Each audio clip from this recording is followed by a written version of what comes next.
Hey everyone, welcome to this wonderful live signing event with the wonderful Jonathan Van Ness, JVN. He is my wonderful friend, my amazing, host of Queer Eye. I can't say co-host because I definitely didn't host, but definitely changed my life a year ago.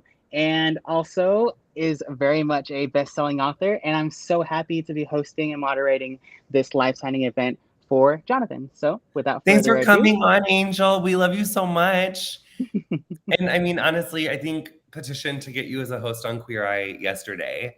And thank you for moderating this, and thank you everyone for joining. This live signing is so important. We're talking about my book, Love That Story, today. This is a moment for everyone that wants a signed copy of my book, but didn't get to make it to our live events or our in-person events before I got COVID. Or if you were coming to one later on and you can't, or now we're not doing the in-person ones, it's a great time to get a signed copy of the book. I've signed thousands and thousands of gorgeous book plates today for you guys. I'm going to sign some more books live today. And yeah, I'm really excited to talk about the book and answer questions. And Angel, do you want to hear what I wrote as the dedication for this book? most definitely, you should definitely read that to me. Okay. So the dedication, everyone, it's like, I love a dedication in a book. I always have. I think it's the place where we just kind of like set the tone for what we're going to read. So I wrote for this one, to those who choose curiosity and compassion, loving themselves and asking for help should they ever lose their way. Mm. And the reason that I wrote that is because asking for help is like the hardest thing. I think it's like something that doesn't come natural to me at all. Um, and so, Can't I confirm. think that when we ask for help, sometimes when we get the answers, we can be really hard on ourselves or beat ourselves up, even in like the process of asking the question. So I feel like curiosity needs compassion alongside it. So that's why I wrote it like that. And I'm so excited that you're all here. And also, if you're watching from Facebook, and if you have any questions about the book, if you've had a chance to read any of it yet, feel free to shoot us questions. I know Angel has a stack of questions. Yep. I see that Lucia is already on chapter 7. Yay.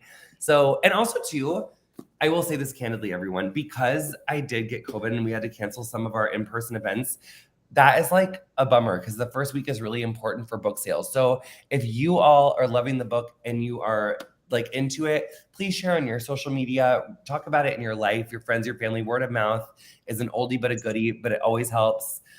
You can actually get a copy of it here, Carmen. You can click right on the live stream and get it. You can also get it at jonathanvaness.com/book. Again, that's jonathanvaness.com/book. If you order today on this live stream, you can get a signed copy, which I'm going to start signing some copies now. So, Angel, oh, also, you know what you didn't say in that introduction, Angel? I was about to jump back in with more intros, but Well, I think we didn't talk about it before. I don't know if you're ever going to get there, but it's important. Do you let's want do to it hear then. it? It's a Let's soft hear it. touch. I think when you intro me, anytime ever in the future, you should say, and one of my favorite clients of all time. I was gonna say favorite, but I didn't know if like you trained like your mom or your dad or like, Kachi or Well, something, so I didn't want to like take that title. well, I definitely would level that one up and say one of my hardest working athletes of all time because let me tell y'all on this live stream, as somebody with so little time and such limited energy, I have never had, well, maybe once, but never had somebody with such little time and so little energy work so hard day in and day out. Like JVN is absolutely like the push that I have seen out of you, the amazing work I've seen out of you over the last 8 months of us working together. Oh, it's amazing. And even if we have these little lulls here and there, you always come back stronger. You always come back better. You always come back more excited. And I could never have asked for anything more than that.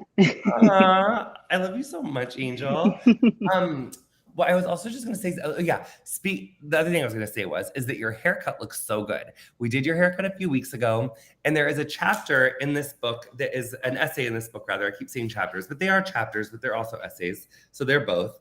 But there's one of the chapters is a love letter to hairdressing, which I also like to call like tales from the salon. And it's really about like how to get the most out of your hair and like establish a great relationship with your hairdresser. And I feel like you and I did that.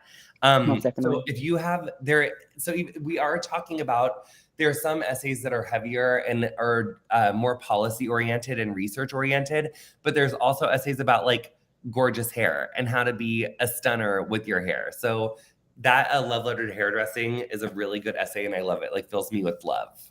I definitely am so excited to work through that. You mentioned it a little while ago, and I was like definitely on the list of essays that I need to read, need to put down in my memory, need to just absolutely lock in. I actually have the book sitting on my table over there right now. But since we're on the live stream here, especially for those on the studio.restream.io link, there is a link that is premiercollectibles.com/story. You can click that link to get your own version of this book, and it'll be a signed version from this live stream itself. So at any time during this stream, please click that link. Please go get yourself a copy. It is such an amazing thing. It's such an amazing book that I've seen the work that Jonathan puts in just training their body, and to have them come back with another amazing book is just excitement, pure excitement.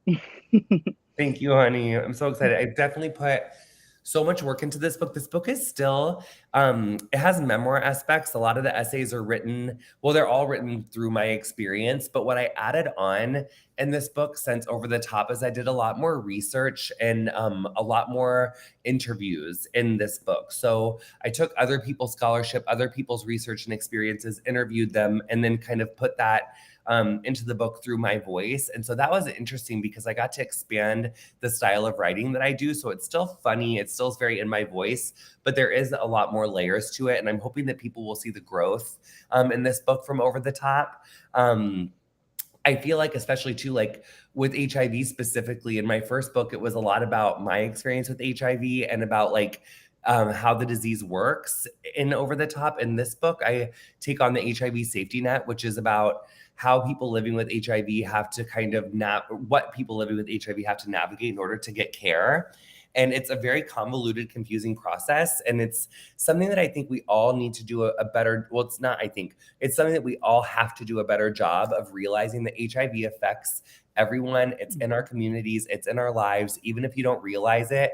So instead of thinking of HIV as this like thing out there that's going on, it could be your friends, it could be your family, and it's something that we all need to know more about so that we can advocate for better change. And even just last year, there was over 15,000 deaths of due to complications from HIV/AIDS. There's no reason with what we have access to now for any new HIV infections, and that's on all of us. We can all come together and learn more about those stories, learn to love those stories, and make better choices. And that's really what Love That Story is about. It's about how can we all learn to love our story. People are always like, how did you get so positive? How do you stay so confident? This book for me is kind of a distillation of how I learned to love my story and how I learn and how I look at the world. And so hopefully there will be more resources in this book for you to get comedy and or for you to get joy and laughter and be more empowered, for you to look at your world with more joy and love and compassion too. Yeah, absolutely. I'm so excited to get to the rest of this book. We have a bunch of fan questions that were submitted with purchases of copies of this book. So feel free to drop all y'all's questions in the chat over here, and we will work through some of these fan questions alongside some personal questions that I have.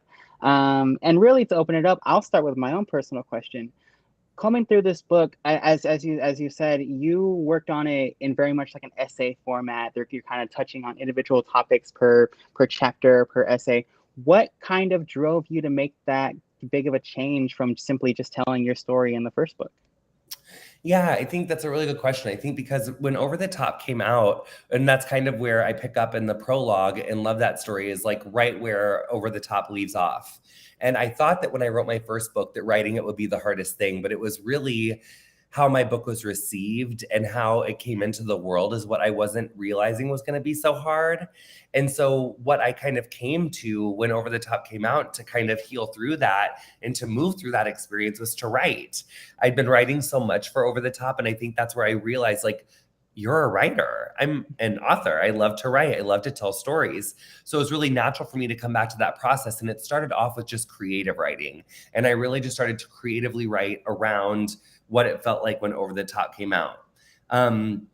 And then I started really naturally moving into the second chapter that was about grief. And I was still experiencing just so much sadness and depression over the loss of Bug the Second. And I was like, I just felt like there was a lot of feelings left there for me to process. And so I started to write about that. And that was basically from like, September of 2019 through like the beginning of 2020, like through February, March of 2020. And that's when the pandemic started. And I had these two very clear ideas for essays. And I was like, I have time. I want to delve more into this art. I want to delve more into this art that I've discovered that I have a talent at and a passion for, which is writing. So I started thinking about how I wanted to write this book. And I realized that there was, since becoming like this public figure, I feel like I've had to like dampen down how I say things on Twitter. I've become a little bit more leery of like what I say online because it can be misinterpreted. And I think that's another thing that I love about books is that you can get your whole thought out there. You can completely form your ideas around something and then put it out so that people can really understand the context. And so that's what I decided to do is I wanted to make an essay book about the things that were really taking up my brain space and were the things that I wanted to learn more about. And that's why I wrote about things like, from the Devil's Lettuce is the chapter all about the United States' like war on marijuana and prohibition of marijuana, which required a lot of research. The Sorry Karen chapter, there's a lot of research there around like the history of white supremacy and white privilege. They require just a lot of research, a lot of soul searching. And but then I also did things about like the salon and about salon life because I love hair, and it's one of the first art forms that saved my life and gave me something to really be passionate about. And also people's experience with their hair is such a unifying experience that I wanted to put something out there about like everything that I learned behind the chair for those 12 years. So it was really just, I wanted to go from subject to subject and share with people where I am on these subjects. And it was just kind of fun to not have to like, to get to tell like a story, to tell different stories over and over that are really moving to me. Yeah, I absolutely love that. I thought it was so interesting when you first brought up the idea of like working with the essay format instead of just simply telling your story. And honestly, I think it's like it's a great insightful look at kind of how your brain's going, where your brain's going. I love knowing what you're thinking. I love knowing like what your thoughts are on specific topics. And for any readers out there that want more of that insight and would love a new point of view on so many wonderful topics like marijuana, like cannabis, like salon culture, this is an amazing book to pick up. Alongside that, we are going to jump to another big question, which is a fan submitted question. This is from Megan out in California, and she says, "Hi, Jonathan. I would like to know what you feel has been your biggest accomplishment on your journey through life so far." Wow. I think that in my career, there's like so many things that I've gotten to do that feel like gigantic accomplishments. But I think that the biggest one is that I've taken what was my biggest traumas and my biggest heartbreaks, and I've used those as the things that have fueled me to create the most healing and the most openness. So whether it was my HIV diagnosis or surviving abuse or overcoming drug use, some of the things that used to give me the most shame and the most sadness are the things that I've been open about and have helped me to propel myself and others towards healing. And I think that ultimately that's what life is about, is it's about taking what once hurt us and using it to not only heal ourselves, but heal those around us. So I think that's really what one of my most proud things is. I also think like getting to executive produce my own show for such a major streamer as Netflix is a huge accomplishment for me. Being a New York Times bestselling author is a massive accomplishment.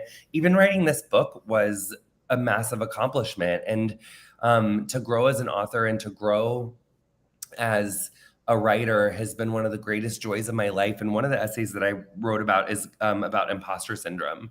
And this feeling that like, do we deserve to be here? Do we deserve to step into these opportunities that we've been given without feeling like, oh, like, what do people think? Do I really deserve this or not? And I think when it comes to writing, that's one thing that I proved to myself, is that I am a writer in this book, and I am capable of telling stories, and telling stories in so many different mediums. And I'm so excited that I've gotten to a place in my life where, in my first book, it was all about like, would you still love me if you knew my whole story? And I feel like in this book, it's about, this is what my truth is, take it or leave it. And I hope that people will take it and will use it to empower themselves and people around them. Most definitely. I mean, I'm definitely taking it every single day, and I know plenty of people who are so excited about all of this. Excuse me. Yeah, I love the idea of empowerment. I love using just like really for me, like working through this book, it really showed me that empowerment comes in so many forms, and also that we kind of choose where we feel empowered, right? Especially somebody like you, where you have so many things you're doing, so many amazing things that you're doing. You really get the opportunity to think about where can I make the most impact and where can I feel the most empowered for myself and for those around me. And seeing you smile every day just shows me that you're living your truth, right? I'm going to jump to another question real quick, Jonathan, if you don't mind. This one is from Julie out in the UK, and she is asking, do you have any negative thoughts? Because you always seem so amazingly positive, and what would your tips be for dealing with them? Yeah, I absolutely have negative thoughts and thoughts of self-doubt. And I think that's part of being human. And who doesn't have negative thoughts? I'm like scared of that person, I think. But yeah, I absolutely have them. And I think some days more than others. And it's about, for me, it's about not blending with those thoughts, or like another way of saying that is to not become identified with those thoughts. So just because we have thoughts of self-doubt or aren't sure of ourselves doesn't mean that that's not, or doesn't mean that that's true. It doesn't mean that those fears are reality, or those negative thoughts are reality. And being able to tune into my centered self, which knows the depths of my love and knows the depths of the person that I am, and knows the depths of my capability, that's the part that I have to kind of try to tap into, even if it's hard to hear, and even if it's hard to feel, knowing that that compassionate, all-knowing part is in there. That's what I try to do when I sense that self-doubt or I sense that negativity. And sometimes when that's not possible, when I just can't find it, there's lots of self-care stuff that we can do. Sometimes it's mindfulness, sometimes it's breathing, sometimes it's just like sitting on the couch and turning off, because like you can't always just like do it sometimes. Sometimes you just gotta relax. Yeah, I completely agree. I mean, there's been plenty of mornings where I walked in and you've been like, "Hey, can we take it easy today? It's been a really long week." And I completely agree. Like we need to take those moments for ourselves. We need to take those moments to breathe, to relax, and to understand that we're exactly where we need to be and we're going exactly where we need to go. That's just all so amazing. I love the idea of living your truth, and to kind of jump into one like into another, both a fan question and something I had to know for myself. um when you're exhausted, and I want to add on, especially as like a queer non-binary person, when you're exhausted with how the world's treating you, with how hard work is, with just the day-to-day stuff of seeing how people tend to treat people like us, how do you cultivate motivation? How do you allow yourself to kind of make peace with that moment and to push forward and keep working towards a better future? Well, one thing that I've done in the last 2 years around this book was I wrote, one of these essays was called Turf Wars, and it's all about the history of trans exclusionary radical feminism.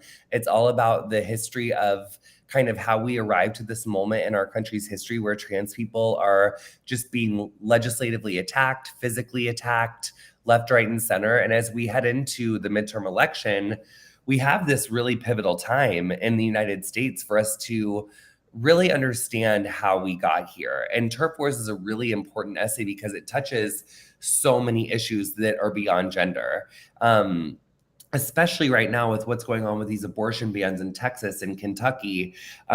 This is what extreme conservatism and conservatives are doing and want to do. It's a very clear picture of what our future will be. And I don't think that's the future that people want. I think that we want people to be able to make choice. I think that we want kids to be able to play sports with their friends. I think that we as Americans believe in equity, and we believe in people being able to have a chance in life. And that is not what's going on right now. And in order for us to get ahead of that, we need to have more knowledge. And so some of these essays are really fun and they're really light, but in all of the essays, even the ones that are talking about difficult subjects like trans exclusionary radical feminism, it's still my voice and it's still funny and it is still light, but it's going to empower you with more knowledge so that you can go out there in the world and fight these fights and create the world that you want. And so when I get really down or when I feel really sad about the way that things are around me, I try to do something that's productive and can help to move the needle. And that was part of why I wrote this book. And then again, it's like people are so often like, how do you stay positive when things are so negative? And it's like, I'm trying to help be a part of the solution. And I think that for everyone, we can look at the news and we can become so disillusioned that we just get like, whatever, I can't do anything about it. And so you just tap out. And that's not the case. I think that when we focus on more love, we can be more motivated to do more because you see a reason for change. So I hope that's another thing that people see in this book is how far we've come and that there's a lot of love to fight for and there's a lot of good happening in the world. And it's all a matter of perspective. Because even though there's like, I think that's even like when I was thinking about naming the book, it's like, love that story. But it's like, what do I love about like the legacy of white supremacy and white privilege? What do I love about trans exclusionary radical feminism? I don't really love those things, but when we learn to love the story, love is radical. Love is accepting where things are now, understanding where we are so that we can go somewhere else. And so this is how I've learned to love these stories. This is how I've learned to process what I see around me and hopefully create a better future. And I think that when we have more knowledge, we can create a better future. And a lot of times when knowledge is just like presented in these like really like just like not engaging ways, this knowledge is in a more engaging like fierce way for you to actually like want to get curious about it. Absolutely. I completely agree on all counts, especially when it comes to where we're getting our information, right? We see so much information out there, so much stigma, so many myths being thrown around, or like about people like us, about, I mean, athletes like me, like big figures like you. We need to be able to elevate and listen to queer, trans, and non-binary voices, and we need to pay attention and really educate ourselves about the things that will make our future brighter. And Go for it. And if you are just joining us, if you want to order your own signed copy of Love That Story, this is a live signing. Live signings are really important because it allows you to get a signed copy of my new book. And also live signings are fun because you can just like talk to the author. So I know this is Angel from Queer Eye. If you're, yes, honey, this is Angel from Queer Eye. She's moderating today. But if you want to get your copy of Love That Story signed by me, just click this little link right below our box, or right below our little videos. It says premiercollectibles.com/story. You can get a signed copy delivered right to your door, honey. So click the link, support queer authors. It's really important. I'm really hoping that these stories and these essays can help people all over the world and can help people get more empowerment in their lives. So click that link. We love that story. And Angel, what is our next gorgeous question? Yeah, well, you beat me to that little ad there. There is an audience question here in the comments. It's a really good question from I believe their name is Bishop. How do you recycle difficult times into hope for the future and love for others? Yeah, I think that it's a one day at a time thing. It's something that's a process that we have to do like day in and day out, is finding ways to take the difficulty of our lives and kind of transmute that into love and healing for others. And sometimes it's easier than others. I think that part of the way that I do that is by bringing joy into my life through connecting to my inner child, whether that's gymnastics or figure skating, or like just taking care of myself. I love to like style my hair, take a little bath. It feels really good. So so that's kind of how I do that. And then I also wanted, okay. So then, yes, virtual hug, Mona. There you go, virtual hug. I did just want to talk about what the essays are and what their titles are. So the Absolutely. first chapter is about processing grief. Chapter 2 is all about the evolution of my personal style. And that's a really interesting chapter because that also explores the connection between sexual compulsivity, my sexual compulsivity, and learning to dress how I want to dress, which is a really interesting link that I don't think a lot of people are going to see coming. So that's really cool. Chapter 3 is all about Quincy's queer history. Quincy, Illinois is my hometown. I wanted to write a love letter to the queer people from Quincy who have come before me that have maybe made my life easier as a kid that I didn't even know about. So that was really cool. There was a lot of research there. I got to interview loads of people, went way back to the 1800s and found evidence of connections in queer relationships in my hometown, like hundreds and hundreds of years ago. It was so cool. There's also one about overcoming body issues. It's learning to love myself. It's a really good one. The Devil's Lettuce is all about marijuana. We've talked about that one. A love letter to hairdressing. Hairdressing is an art that was like one of my first loves, and at 35, it's still one of my strongest passions. And if you have any questions about hair, get into chapter 6. Turf War is all about trans-exclusionary radical feminism and the history of the binaries, chapter 7. Imposter syndrome is all about chapter 8, which I feel like imposter syndrome ultimately is about shame. And that's something that we all can identify with. So get into that chapter as well. Sorry, Karen was a really difficult chapter to write. That's all about white supremacy and the legacy of white supremacy and white privilege, and me kind of unlearning mine and learning and kind of pondering about why it is so hard for white people to admit that these structures exist. And not only white people, there's lots of people that deny, or there are other people that deny the existence of white supremacy and white privilege. But I was curious about why that is. And so that's a really good chapter. The HIV safety net is chapter 10. And then there's a cute little closing is chapter 11. So it's very wide ranging. It's comedy, but it's candid. It's all of those things together. So I hope you get into it. I see that Jennifer asked a question. How long did it take for me to research this book?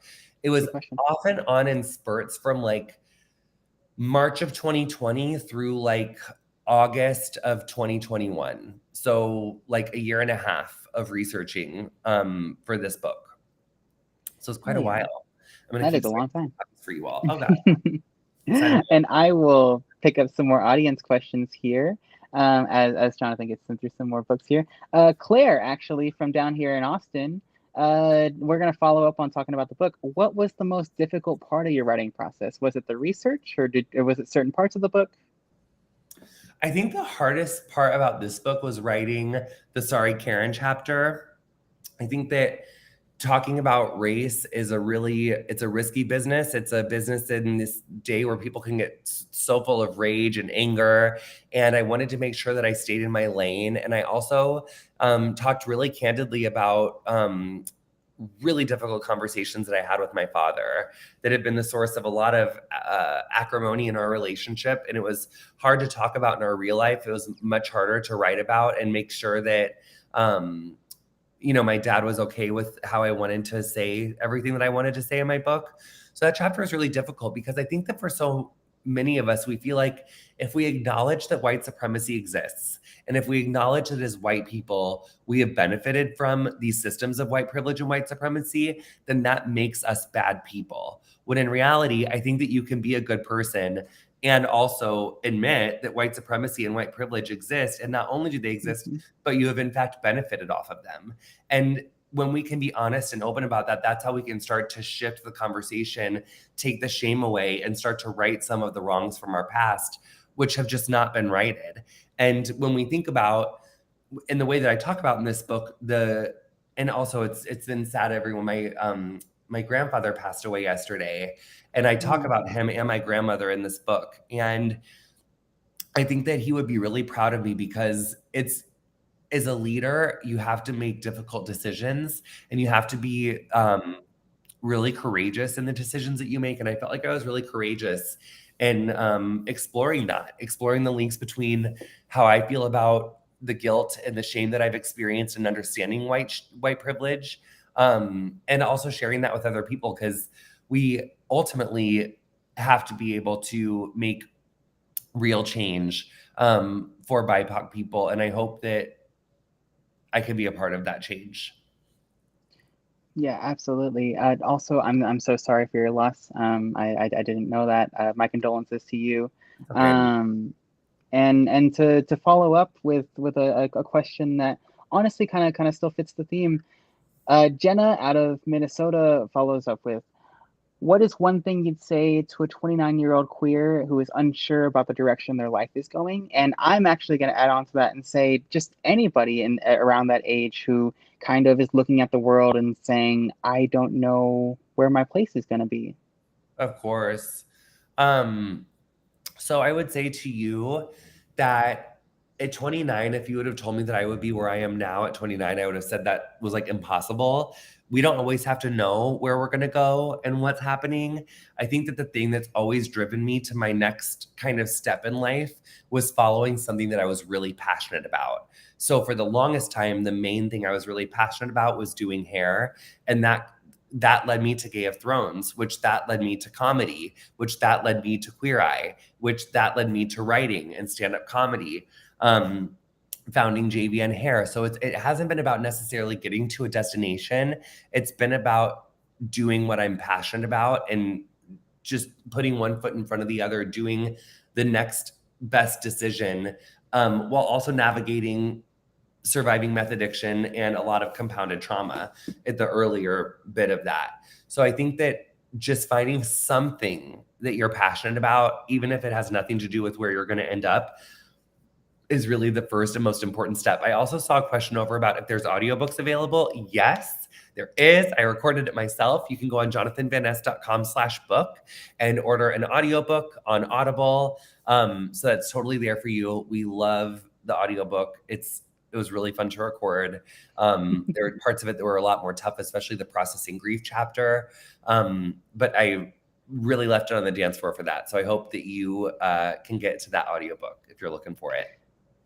If we know one thing, we know that JVN can most definitely put the audio in book. That was a dumb joke, but it's a really good audiobook. So y'all should go and definitely pick up the audiobook, because I definitely know that there were plenty of days that JVN would come in saying, I just spent 8 hours talking.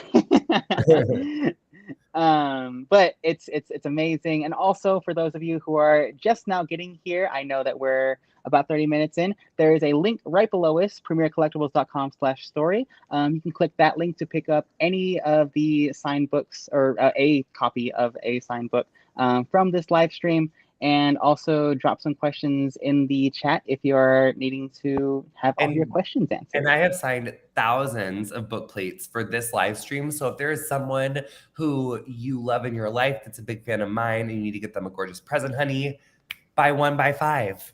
Get you some signed copies for that special someone in your life.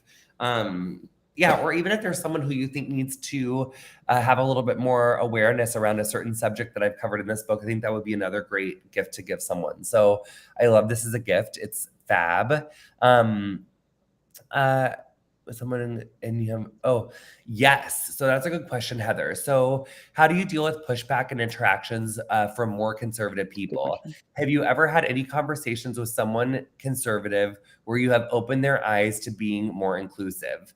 So the first part of that question is I try to take a really deep breath and talk slower, because usually when I'm talking to someone who has opposing beliefs, or they're probably going to say something that's dehumanizing. They're probably going to say something that's transphobic. And so I'm going to need to be really clear and calm to have that conversation. And the first step in connecting to my clarity and to my calm is through breath. So it's going to need to really take some deep breaths. I like to uncross my arms, uncross my legs. And I feel like that also helps me to relax and think of the most compassionate, clear responses to say. And then after engaging in a conversation, if it feels like it's getting violent, if I feel like I'm being verbally abused, I'll disengage immediately. I don't think that any of us need to put ourselves in an abusive situation to make progress in someone's life. But I have been able to have long conversations with people, staying in my breath, staying present. And I have absolutely been able to move the needle with people who were super conservative. And one thing that I've often done is I will kind of practice those conversations with friends like Angel or my friend Alok, or other people. Like, it's like you'll talk about like something that's happening, you can kind of like develop how you would communicate with someone about it. And then you can take those conversations into other more difficult spaces and have really incredible results. I can confirm we've had plenty of conversation run throughs, just triple checking what we're saying, because it's so important that we use our energy for what we really can.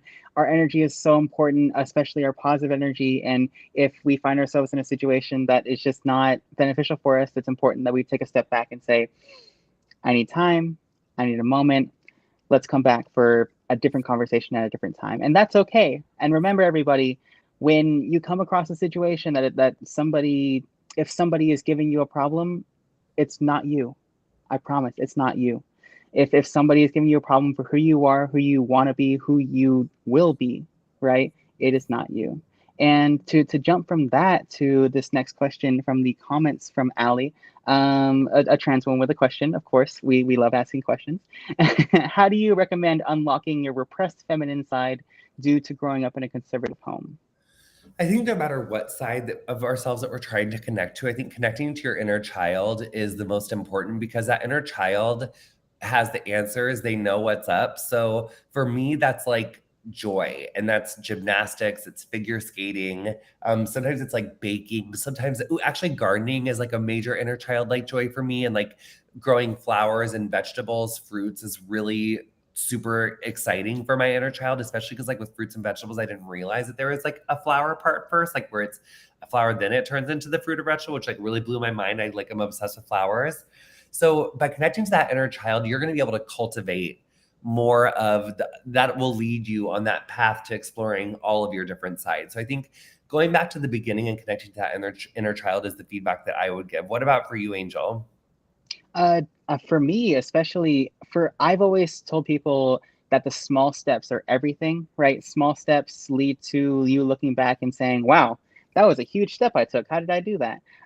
But for trans women in particular, in my experience, it's so important that we go out and we do everything, whatever you want to do. If it's a hobby, if it's a sport, if it's a job, go and find your thing. What I have seen with so many trans women is the moment that they accept themselves, right? That they find a place where they can say, this is my name, these are my pronouns, this is who I am.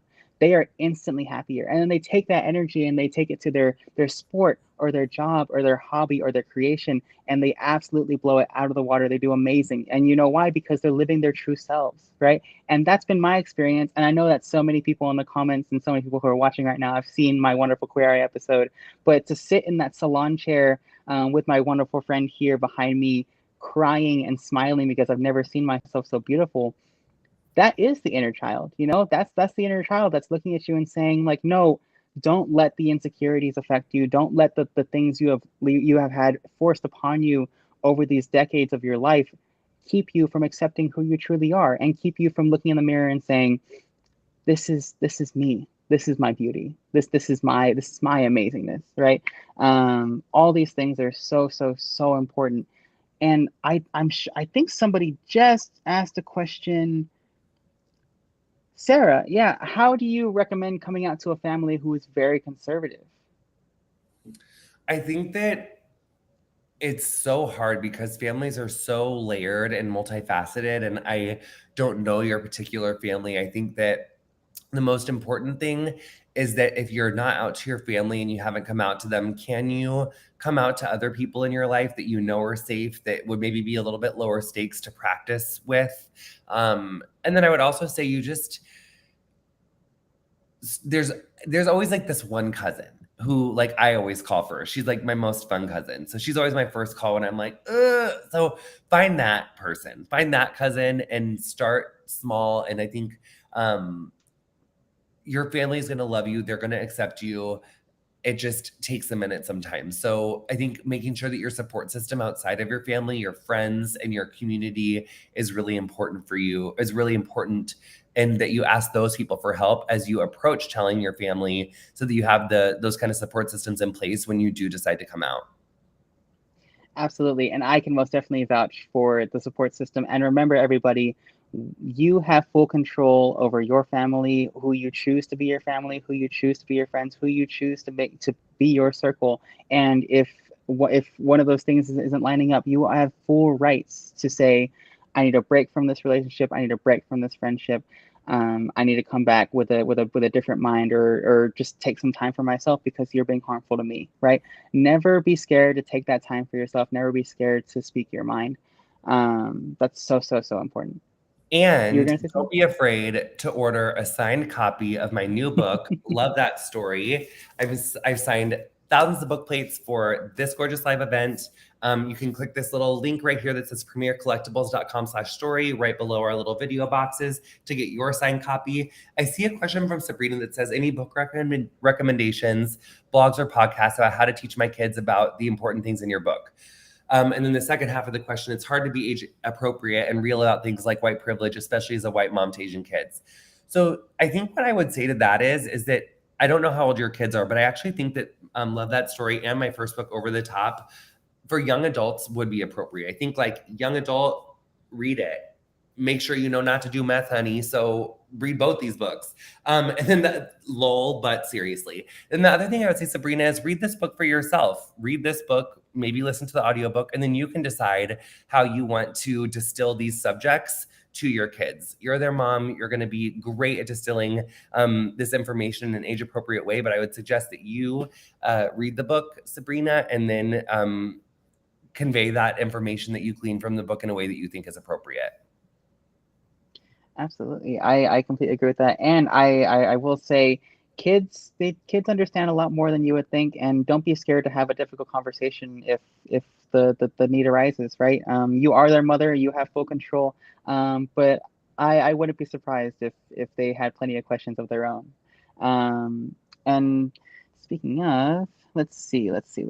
Any other questions that you're seeing in these comments that No, but you I just particularly would like? say that I need to kind of rest now. But this has been so amazing for me. I hope that you guys have had a great time. Angel, thank you so much for giving us your time and for moderating this conversation. You're incredible. I love you so much. You have the most beautiful smile I've ever seen in my whole life. And I hope that you guys had fun today. And please order my book, Love That Story. You can click the link right here to get your signed copy. If you want to do audiobook, you can go to jonathanfinesse.com/book and order it there. And I'm just so grateful that you had me on today.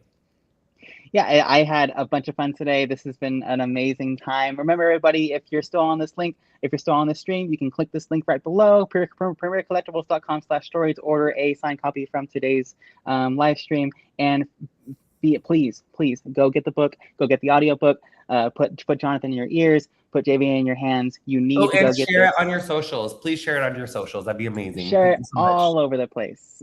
Especially your favorite passages. And I'll put it on my gram. All right, everybody. Thank you so much, Jonathan, for being here. Bye, everyone.